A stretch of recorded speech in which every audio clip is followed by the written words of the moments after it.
Roppstar gang, what up? What up? Appreciate everyone joining the live stream. Welcome to yet another episode of the Roppstar Report. If you're new here, make sure you pound that like button, hit that subscribe button if you haven't already.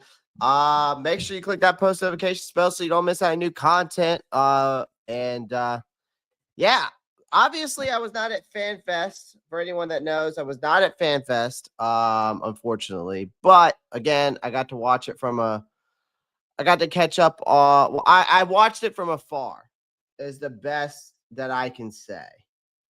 Because I didn't get to I couldn't be there, number one. But I was able to obviously catch up on things, catch up on highlights. Obviously I was able to see what the beat writers were saying. And then of course, if you joined my Discord, Jen and other people that were there, were absolutely just tearing up the Discord, giving me insight and stuff like that this past week. So I was able to get a lot of a good idea of what happened this weekend at FanFest. We also signed linebacker Krys Barnes, former linebacker of the Arizona Cardinals. So we'll dive into him, my expectations of him. But I'm just going to give you my takeaways from the FanFest. I'm just going to give you my takeaways from it. What I was able to see from this FanFest and what we were able to, kind of get out of it, really. So let me go ahead and share my screen real quick here. Ban One is just going off in the chat. Shout out to Ban One. Yeah, so obviously this is the only this was the only training camp anybody was going to see this year, which was FanFest. This was the only way you were going to be able to see it this year. Was at FanFest. That's the only way you were going to be at training camp at all, is unless you were, there, right, at FanFest. So, but from my understanding, it was fun. A lot of people, the crowd was really going. Lots of fireworks. Got to see a laser show, and then you got to see a Make-A-Wish. For I think his name was Chase Garland, if I'm not mistaken. Which was awesome. I've lost a family member. I actually lost my father to cancer. For going on 5 years now. So, cancer is a bitch. So shout out to prayers to Chase Garland and his family for hopefully a full recovery. Hopefully he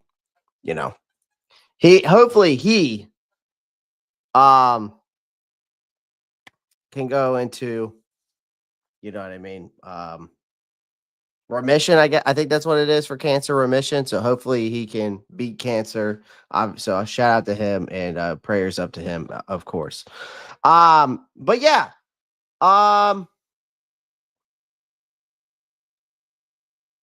So of course the first thing I was looking at was Darren Gant came out and said that Derek Brown was not in pads for tonight's FanFest scrimmage. He'll still come back. Obviously, we know he's coming back for that knee injury. Then he apparently had a recent oblique deal. So they're trying to ease him back in. Obviously, I knew Renfro's hamstring. I knew he wasn't going to be at FanFest. I knew Nick Scourton was not going to be at FanFest. I don't expect Nick Scourton or Hunter Renfro, to be honest with you, play on Friday. I don't. Now, if they do, great. But I think they're going to ease them back in for sure. But this is just some of the stuff that I took in. This is the stuff that I found interesting, based off of Twitter and stuff. There was a lot of unknown players making some noise at this. They're not really guys that are headliners, right? I want to go ahead and get this out of the way because, marquee players in this FanFest were mostly quiet if you think about it. And I think we've got these guys who are obviously trying to make the roster. And I'll tell you what, a lot of these guys, they were loud, man. You got Corey Thornton, who everybody has just come out and he's been lighting it up, man. You can't you can't deny what Corey Thornton is doing out there right now, especially even at these things at FanFest.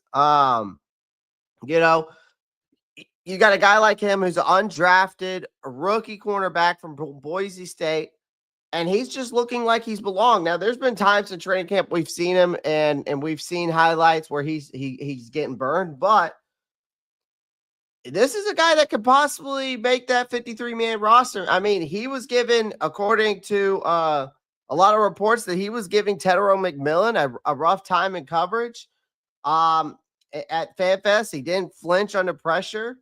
So that's a nice camp moment, and that's also a nice like depth chart. It's also a nice thing to have as a depth chart problem for more recognizable names, right? For guys like that, right? You also got like tight end James Mitchell was out there, who's been obviously a guy who's been an afterthought, I feel like, through this process. And he's been now making a real case to stick around for that tight end 4 spot. I think with Carolina expecting to run multiple tight end sets, I think under Dave Canales and that wide zone scheme, I really think that's what's going to happen. I think so. Mitchell's timing couldn't be better, especially, we're still waiting on when Tommy Trimble's going to come back, right? We don't know when Tommy Trimble's going to come back. There hasn't been a lot of reports, but we're kind of just in limbo mode right now with Tommy Trimble.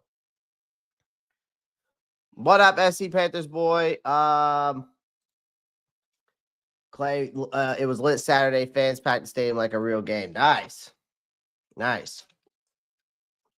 Yeah, I heard it was lit, man. I wish I could have been there.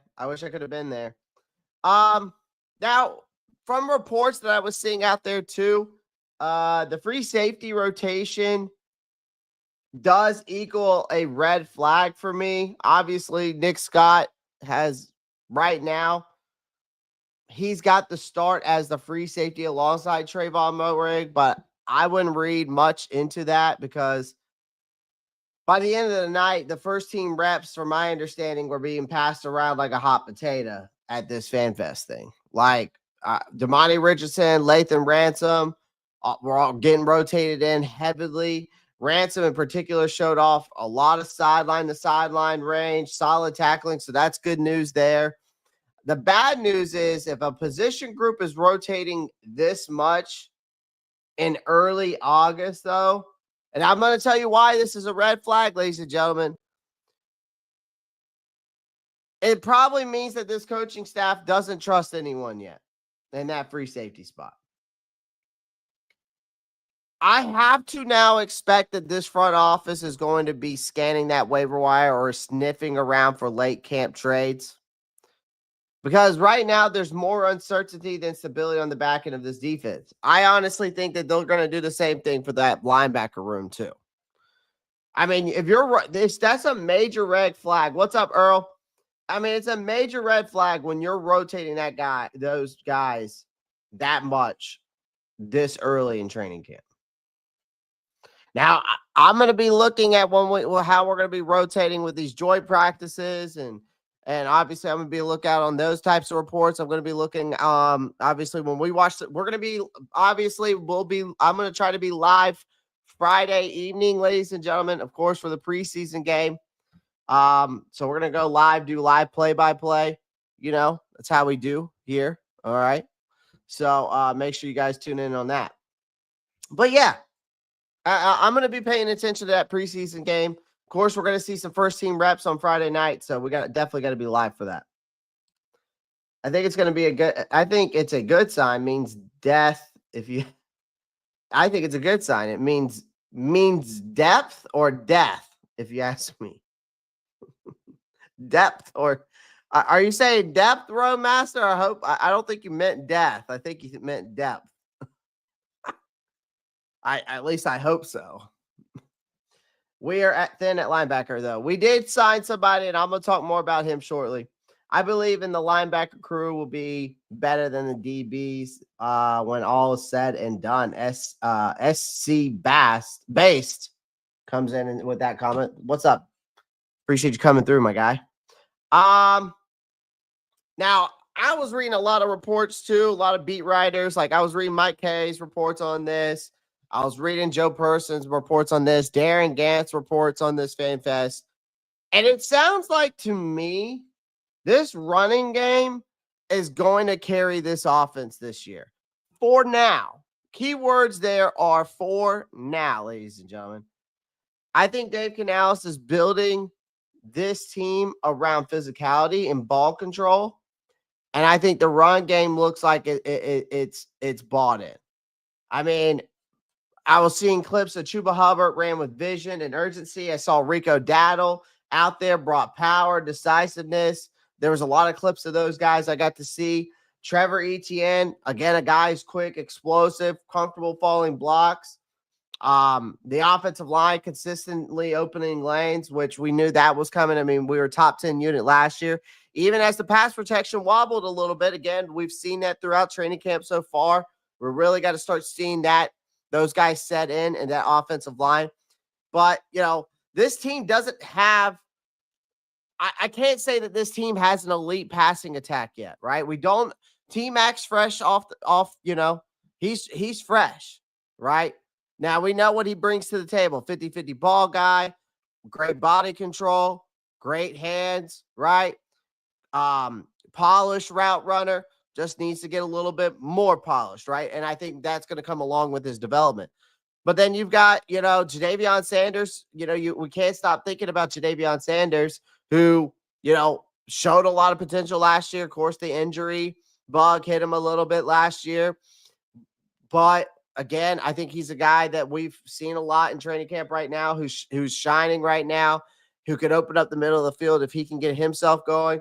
And then, of course, you got Thielen and Renfro and Jimmy Horn Jr.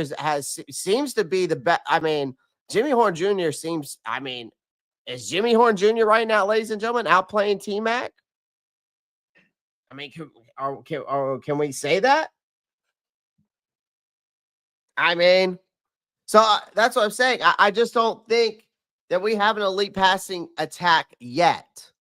I'm not saying it can't be, but right now I just don't think it's there. Now, of course, maybe in due time over this training camp and going into preseason, heading into the regular season, maybe we can start working our way up to that point, right? But I expect this offense now to have a lot of ground and pound football early in this season. I do. The run game for this team isn't a side dish in this offense. I think it's the main course, if that makes sense, right?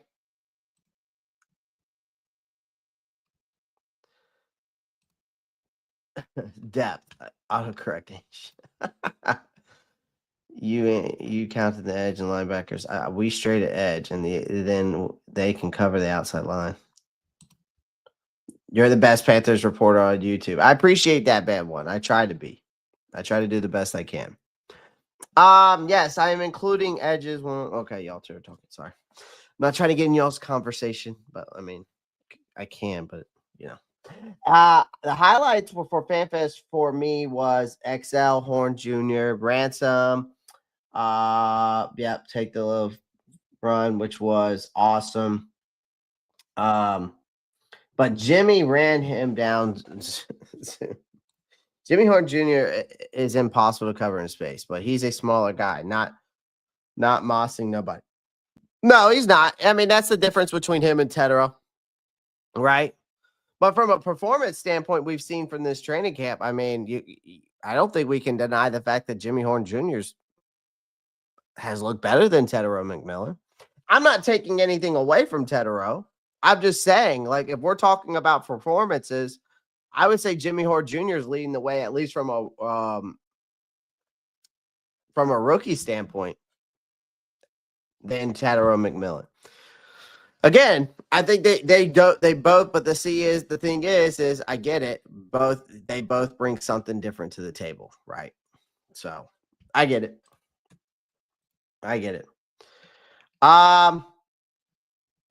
I think another good news is from this FanFest is that this revamped defensive line is really starting to cause a lot of problems, which is a great thing, right? Obviously, Derek Brown, Ashawn Robinson sat out in out of scrimmage, and frankly, they weren't missed. I mean, you got Tarshawn Wharton out there, Bobby Brown the third. Those guys were reportedly making a lot of plays. They were making life miserable for Bryce Young. Wharton, in particular, repeatedly collapsed the pocket, flushing Young out, forcing off-schedule throws for a defense that was, soft up front last year. Let's be honest.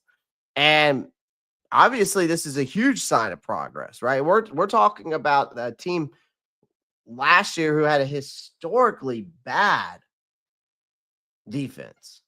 You know what I mean? So this is something we can't again. I've been wanting this defense to bring the juice, continue to bring the juice. I didn't want them to stop doing that, right? Just it's a good thing.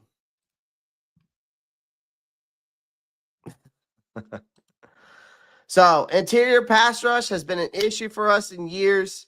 This group might finally change that. And, hey, if it works out, it works out, man. Like I said, I'm looking forward to seeing what this defensive line can continue doing. And obviously, let's hear again. I think the joint practices, guys, this is once the joint practices start, we start getting into these preseason games and these first team reps are taking place, you really need to pay attention because that's where we really need to judge these guys at right now. Okay? All right. Take training camp for what it's worth, but these joint practices and preseason games, when they're taking the first team reps, we really need to be judging that right now, like hard. Okay? I'm not saying don't overreact, but really pay attention. Okay? But I'll say this, from all the highlights, from everything I could take in, at least from Twitter, from reading, from reports and readings and stuff like that, it obviously, this scrimmage revealed growing pains on both sides of the ball, though. All right. I still feel like from the reports that I'm seeing that this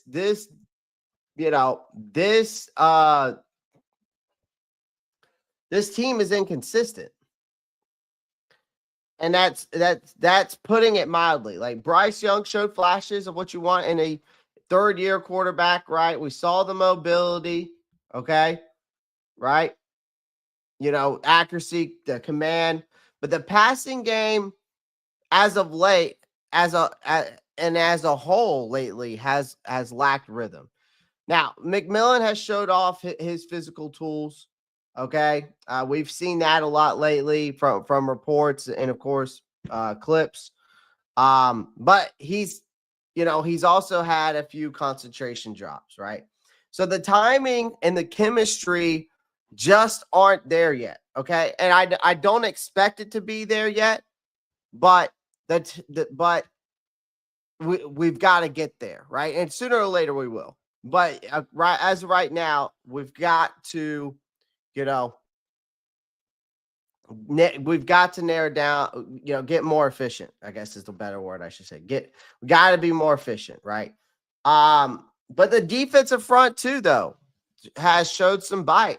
But again, the back end has looked a little confused, like I said. On play fakes, they gave up some ugly chunk plays. And that's what happens when that's why I'm saying rotating safeties like a game of musical chairs is a major red flag, ladies and gentlemen. That, again, it means that this coaching staff does not believe in that safety room. Okay? But again, this is a team that has a second-year head coach. They brought in new schemes. They brought in some new personnel. You got a quarterback who's going in his third year trying to make a major leap. Again, I don't expect this group to hit the ground running when the regular season opens. But I don't expect this group, if they're going to be taking these first team reps in these preseason games, I expect them not to come out flat week 1 and week 2. Okay? All right? I just don't expect that.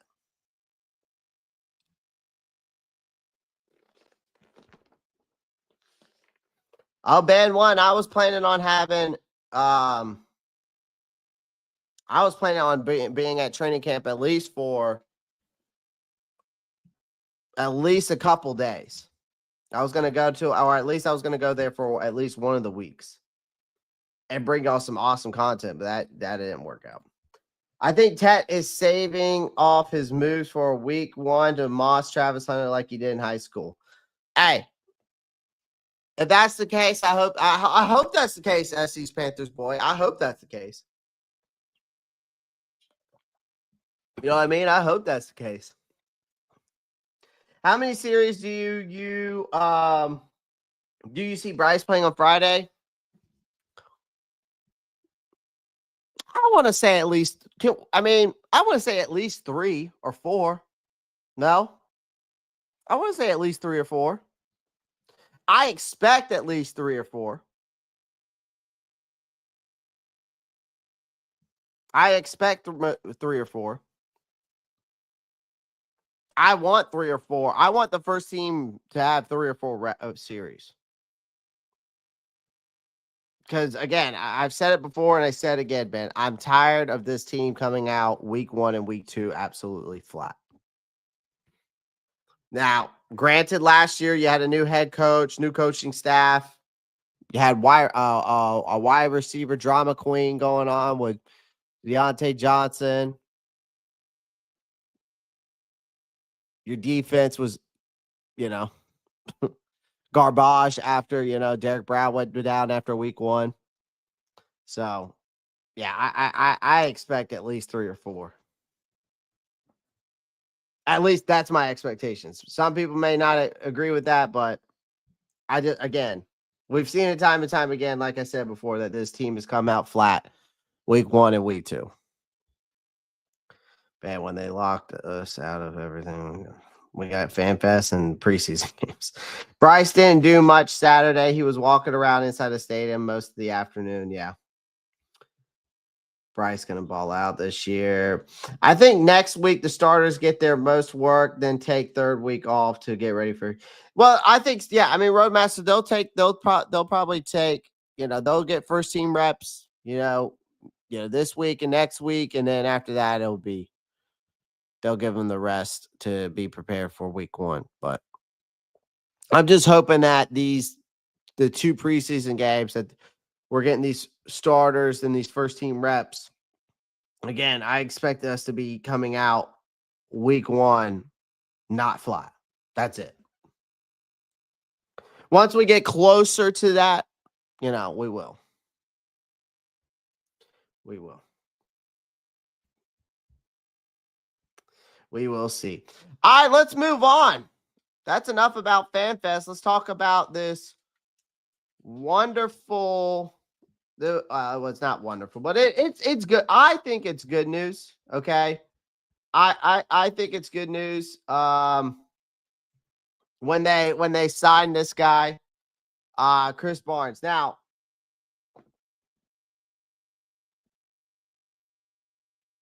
I think we made a calculated shift at linebacker getting this guy. Okay. And I know we cut it an undrafted rookie to Tua Namora, which I think a lot of people saw this guy as an undrafted rookie that could really possibly make some noise, right? All right. But again, this was just a business rooted in experience and roster depth. That's what they went with here, right? Okay. This guy is a NFL survivor. He is a special teams workhorse, and he is a defensive insurance is what he is. This guy is not some headliner linebacker. He's a known commodity. He's an asset that the Panthers desperately need as their linebacker room. Loses both talent and I would say tenured, right? Now, from what I know, and when I did my research on Mr. Barnes, is that he was a free agent, undrafted free agent out of UCLA. He clawed his way into a starting role with the Green Bay Packers back in 2020. He started 23 or 29 games in his first 2 seasons. He put up 161 tackles in that process. So that's no small feat in a league that chews up and spits out undrafted free agents like sunflower seeds. Now, his third year in Green Bay was a different story. Injuries, then a reduced role, really limited him to just about 6 games from there. He landed with the Arizona Cardinals. He logged 2 seasons as a rotational piece on that and a mainstay on the special teams. And then in 2024 alone, 60% of his 509 snaps came from the special teams. So he may not start, but he's going to show up. Teams love that kind of consistency. I mean, we're talking about a guy who's 6'2", he has 30 career starts on his belt, has over 232 tackles. This is a guy that could also have a chip on his shoulder, right?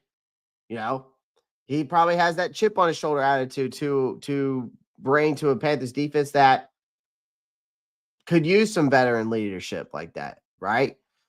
But the reason why I think that the Panthers made this move, it's not about just signing Barnes. It's about that we have lost and because of what we've lost and what we lack, right?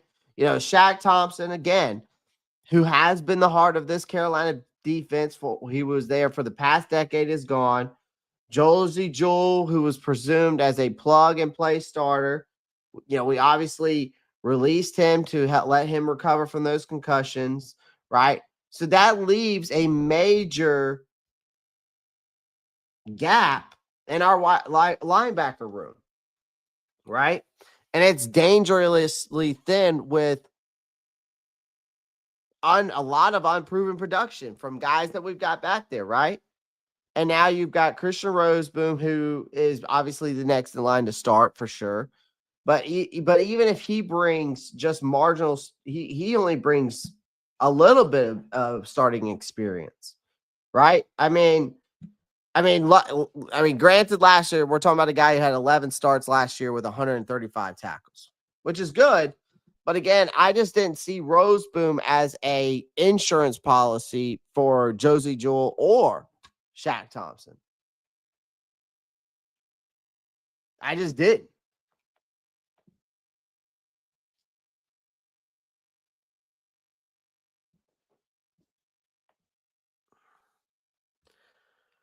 Quantum, what's up?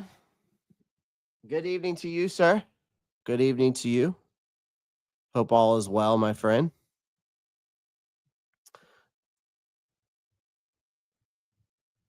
I like Tua, but this is a proven guy we picked up. Yep. Do y'all think we're beating Cowboys or not? Ban one. I think we need to wait till we get closer into the season to answer that question. Awesome content tonight, my guy. Appreciate you, man. Really appreciate that. If Bryce can get his head around Carson's pocket. Yeah. True. I like the linebacker side. We need it. Hit that like button. Appreciate that, Quantum. Guys, like the stream. Appreciate that, Bama. If we're drafting for linebackers, those measurements, then we are good company next year. Shaq never lived up to his hype plays. 2 songs on there. All gas, no brakes. Let's go, Panthers. Sam Smith. I love it. I love it. All gas, no brakes. Love it, Sam Smith. Love it. But yeah, so back to the whole Krys Barnes. Actually, I want to bring up his PFF grade real quick. Let's see what we got. His PFF grading ain't bad, actually, for what the grading they gave him. I'm gonna bring this up real quick. All right. There he is. 6'2", 229, 27 years old. But I can tell you why they brought him in here. Wow. Look at that run defensive grade. 71.8%. 20 tackles last year, 2 sacks, 11 assisted. Passer rating, I mean, obviously he's not a coverage guy. Total pressures 3. He only missed 3 tackles. 12 stops, 0 forced fumbles. But again, coverage is not his strong suit, obviously. But again, you look at the overall 63.1, pass rush grade 63.1, run defensive grade 71.8. All right, let's compare it to Christian Roseboom.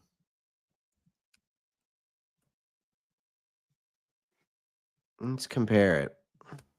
And then we'll compare it to, I mean, if we're going from a PFF grading standpoint, Roseboom's better in coverage, but the rest of the grading, not so much. But again, we're talking about a guy, I mean, Jesus, man. 91 solo tackles, 1 sack.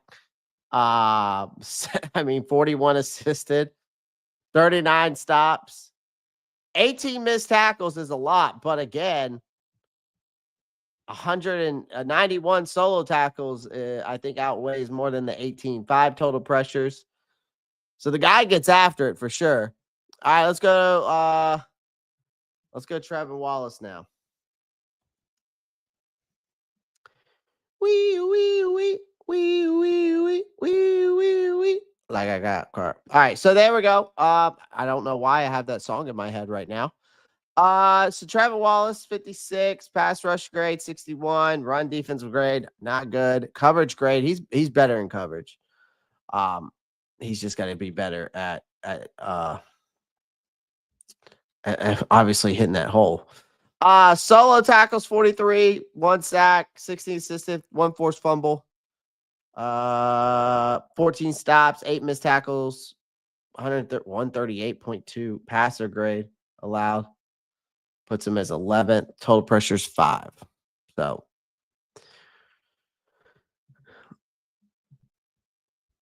just a little comparison for you. I mean, again, I think that Barnes is a cost-effective Band-Aid with upside. That's the way I look at it. A cost-effective Band-Aid with some upside. I don't think he's a guaranteed defensive role player. Don't be shocked if he ends up taking meaningful snaps, especially if injuries happen or inconsistencies creep up during the preseason, right? I mean, obviously, but let's go back to Tua real quick. Let's go back to Tua Namor real quick. Obviously, they had to clear space to get Barnes, and obviously we waived Tua Namor. I mean, we know he was a spring signing out of Fresno State. I always thought he was a long shot to make the final 53-man roster, but again, there was a lot of hype around him. He has a great tape. I can pull up his tape right now for you guys, and I've watched it. I think he brought a lot of hustle, a lot of raw energy, but that in the NFL, you know, guys, that doesn't mean much without a resume or a standout preseason tape. Like, and that's not a knock against Namor, man. I'm not knocking him for that. It's just this is just the unforgiving nature of professional football. Every roster spot matters, especially when you're a Panthers team who had to choose between a 2-year special teams grinder with 30 starts versus a rookie with 0 pro experience. I mean, the decision was obvious. We cannot keep forgetting the factor of our defense being historically bad last year. So Namor now hits waivers unless another team decides to take a flyer on him. He'll enter free agency. He'll probably land on a practice squad. I guarantee you will. But again, I want to remind you guys that, you know, the NFL does not reward production or not. The NFL rewards production. Sorry, that's what I meant to say. Not potential. At least not in August. This is not, you know what I mean? So what this means moving forward is that I think that, you know, for Barnes, I think that the road doesn't get easier for him. I think his contract isn't guaranteed. He'll have to prove he's more than just a camp body. He's likely slotted as a score special teamers and depth option behind Roseboom and the rest of this Carolina's unproven linebacker group. But I think in a league where durability is fleeting, don't be surprised if he's playing real defensive snaps by midseason. I could see it. And another thing is, don't sleep on Bam Martin-Scott, because that guy has been making so many plays in that linebacker room right now too. So shout out to Bam Martin-Scott, my Gamecock brethren. You know, But that's what Gamecocks do, man. We know how to ball. You know what I mean? But again, these types of moves, I mean, to me, it always signals that they're trying to shift a tone here. Like, we're not doing these experiment BS with these untested players and key, especially for key depth roles that we need, like especially on defense. Like, Barnes is not going to transform this unit overnight. Like, he's not going to be a guy that just makes this unit like if Micah Parsons were to come here, right? But he does gives them one thing that we've been missing, and it's another grown up in the room, right? All right. So I'm just glad that we're doing things. I feel like the right way with these types of moves. Like, I feel like we're done gambling a little bit. Okay. And we got to, because I feel like every time we gamble, we're just making these moves just trying to survive. And it makes no sense. You know?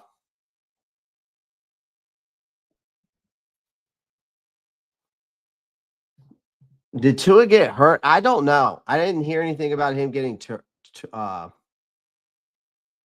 getting hurt. I didn't hear anything about him getting hurt. He may have. Let me see. Yeah, I didn't see anywhere where he got hurt. Trying to see if there's anything out here that maybe said that he did get hurt. I don't think there's anything out there that says that he got hurt. Not that I know of.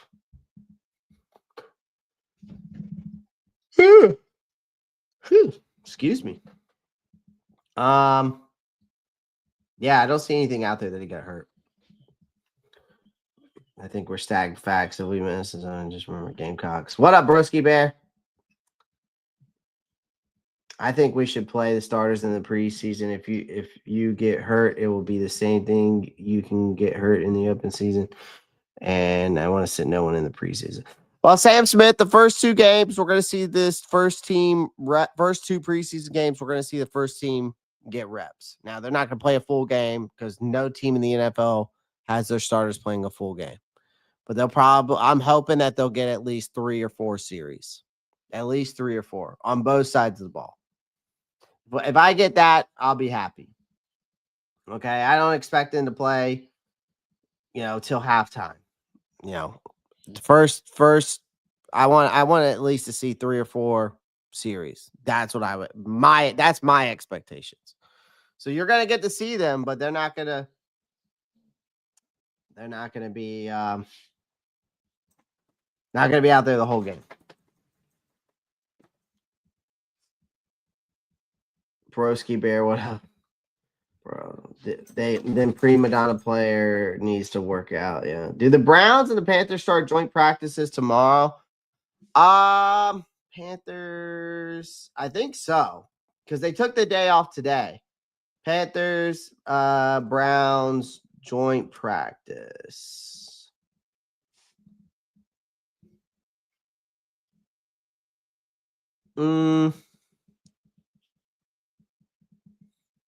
Let me see. I want to say yes. I think so. Let me look. I think it is tomorrow.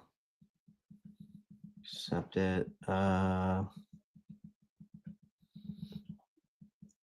see. I'm trying to see.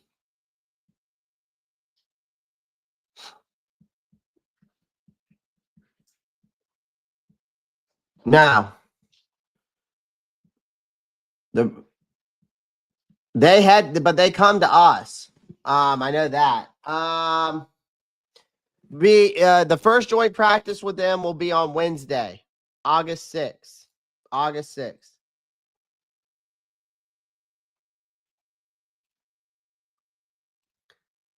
So Jay the 6th, they don't do joint practice till Wednesday. I'm an 80s man. We hit like I wish it was like it was back in the day, Sam Smith, for sure. Wednesday and Thursday. Yep. But it starts Wednesday. Roadmaster, cool things. Yes. Underground West. Yep. Wednesday. Sam Smith. Hitting with that $5 donation. Shout out to Sam Smith with that $5. Appreciate you, my guy. Appreciate you. I'm going to hit you with something. Hold on. And his name is John Cena.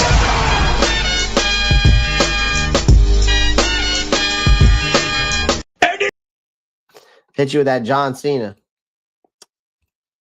So the regular practice, regular practice, that's good. I don't know. I don't even know if we're going to have practice tomorrow. I'm assuming we're going to have one more practice since they took the day off today and they took the day off on Sunday.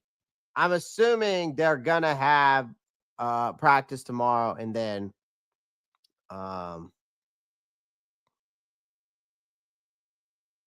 yeah, the joint practices start up Wednesday and Thursday. And then preseason game Friday. I'm assuming they'll probably take off Saturday. Maybe do a practice Sunday. I don't know. I'm just looking forward to the preseason game. I know that sounds crazy. Like, it's just the fact that it's football. You know what I mean? Like, I don't even care that it's preseason. I'm just happy it's fucking football, right? I think we can all agree on that. Like, I watched the Hall of Fame game. Like, I was watching. Oh, yeah, hit that thumbs up button, by the way.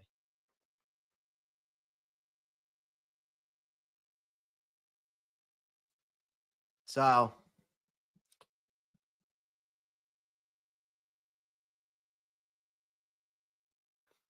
not too much time off, I hope. Don't want anybody embarrassing us Wednesday, right? I hate my boy Frozo got cut. I was looking forward to seeing Oos on our defense, Clay. Our own. Yeah. The guy had the locks, man. The guy definitely had the flow for sure. The hair was flowing with that guy. He used his head and shoulders for sure. I need one of those hats, Clay. It'll go with my custom. Dude, I bought it off of I think NFL Shop. I'm pretty sure right now NFL Shop, by the way, guys, is having like a major sale. I'm pretty sure I got this like hat like 30% off, which is pretty good. I think I only paid like 30 bucks for it. I think the original price for this hat's like 60. And I think if you spend more than 70 bucks or 60 bucks, whatever it was with them, it's like you get free shipping. So I didn't have to pay for shipping. So it worked out. I'm pretty sure that they're having a sale right now. They might bring him back on the practice squad. They might. I mean, I wouldn't be surprised right now because he'll hit the waiver wires. That I wouldn't be surprised someone brings him on now. Who knows? They might take a chance with him. They might take a chance with him, Essie. So, excuse me. Man, I appreciate everyone joining the live stream tonight. Do me a favor. Make sure you smash that like button. Hit that subscribe button. Again, I appreciate all you guys' support coming through, like Sam Smith, Band One, Roadmaster, SC Panthers Boy. Let's see who else we got. Jay the Sixth, Roadmaster, Quantum. I did say I already shouted out Band One, Underground West, SC Based. Who else am I missing? Earl Locklear. Who else am I missing? Who am I missing? Anybody else? Okay. All right, we're good. Oh, and then we got a new one. Ken Carolina. Kind Carolina. I don't know. Is the Y in like an E? Or is it like an I? Is it Ken or Kind? Or neither one? Am I just botching the shit out of it? I think we probably had this conversation before. I don't know. Obviously, your boy's out of it right now. Your boy is out of it. Yeah. Okay. Dude, it's like, I swear. I swear, man. Can't get nothing right. Can't get nothing right. Yeah. You know what? I'm just going to hit myself with this for botching your name, man. Bing bong, bing bong, bing bong, bing. Yeah, I deserve that. Thrift Live. Oh, what's up, Jen? Appreciate you coming through. Appreciate you coming through. For some of you guys that just got here, I apologize. I'm about to log off. I will. Oh, damn. Sam Smith again with another $5. God dang. Clay got something stronger than wage in that joke. No, man. It's just been it's Monday, man. And it's already been a long day. It was a long day. But Sam Smith with another $5 donation.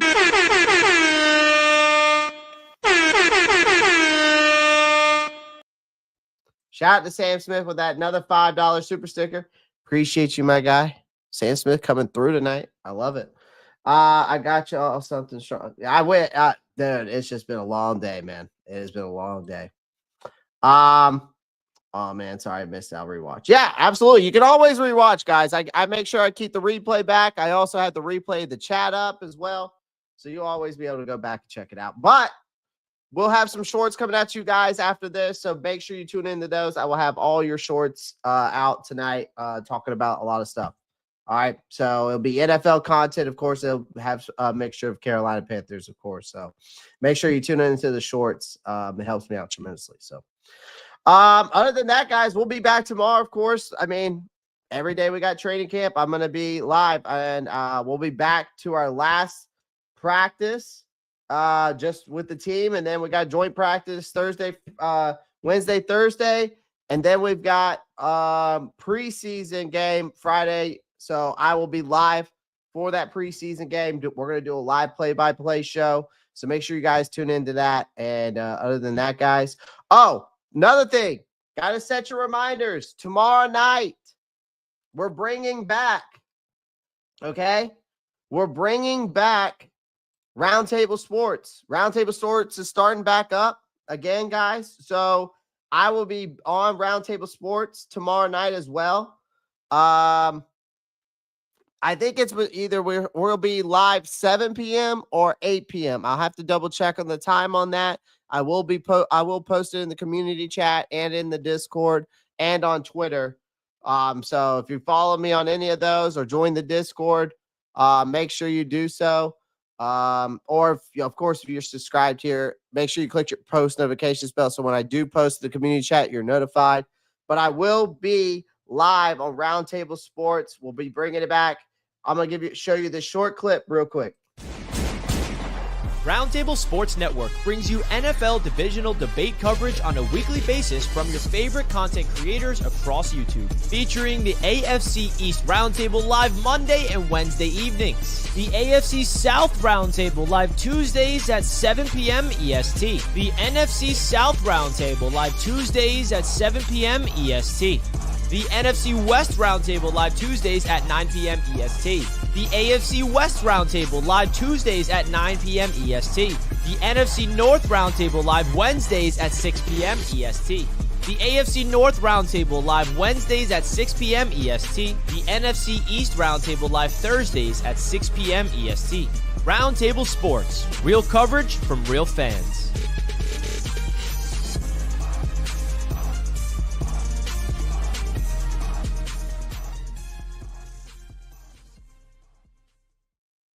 So, guys, we'll be back with that on tomorrow. The first episode starts tomorrow on the NFC South Roundtable. If you have not checked it out, I will be posting it later. Make sure you go check it out. Roundtable Sports on YouTube, I think you can find them on X, Instagram. All right, but make sure you also, if you go to Roundtable Sports, you can go to their other channels and you'll find the NFC South Roundtable. Will be live over there tomorrow night. I want to say it's 7 p.m. EST, but I think they might have changed the time, but I will let you guys know tomorrow. So make sure you check the community chat or follow me on X or join the Discord. Okay. All my links are in this link tree. It's down below in the description of this live stream. Other than that, guys, first off, I got to give a shout out before we head out of here. Of course, once we get when these people start giving, we got to give back at least a little something. So shout out to SC's Panthers boy member for 3 months, big old Sam Smith Clay. Yep, shout out to him. Big ups to him for sure. Thanks, Clay. Keep pounding. Yes, sir, Underground West. Zach, prayers out to you, brother. Hopefully that knee surgery goes well, and I hope that you have a full recovery, my friend. Will the Panthers? They will not. I think they'll be at least between top 15, top 20 defense this year. That's my expectations. Now, will they do that? We'll see. But right now, they're looking really good. All gas, no brakes. That's right, Sam Smith. Sam Smith bringing the juice over here on the Roppstar Report. All right, guys, I'm logging off. I got more content to make for you guys. I will see you guys tomorrow. Y'all know what to do. See you on the other side. Keep pounding. I'm out. Peace.